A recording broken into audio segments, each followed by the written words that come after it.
agora tinha que colocar alguma coisa em frente da roda ali. Ju! É, me põe lá, né? Presta o celular.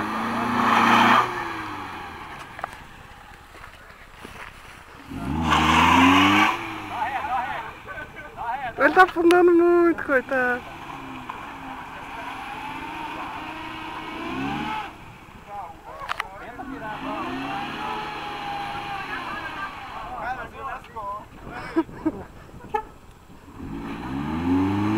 Nossa, o Roberto vai comer lama.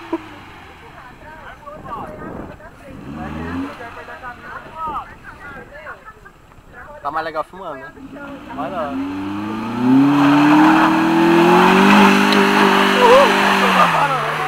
Olha, meu filho! Tá dando filmado! Rapaz, me atropelou agora. Boa, foi pra pegar, velho. Precisava tirar a camisa, né? O negócio era esse. Filmou tudo, chegou aí, amor. O negócio era eu tirar a Pegou camisa. tudo que você queria pegar. Tadinho do Roberto. É que é, a porra ficou sério. Tirei a camisa, pessoa. Agora a porra ficou séria. Ô, pessoa, tirou a camisa, a porra ficou séria. Tirou a camisa, a porra ficou séria. Vamos, pode parar de filmar. Muita moral, né? Não, filho, vai ficar assim. Ai, pegou o monte de. Eu vou passar a pé agora, tio. Vou fuder com o carro. Vem. Nunca mais quero ver essa maçã, eu tenho certeza que eu tô lá. Vai ter na volta. Não, na volta a gente volta pro outro caminho. Ô, É? Caracol! É na marcação, vagabundo. Caracol! Que hora que a gente vai comprar bebida lá em Hidrolândia mesmo?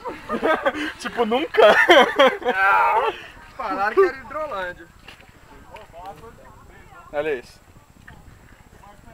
Ai, porque... Você que levantou o pé.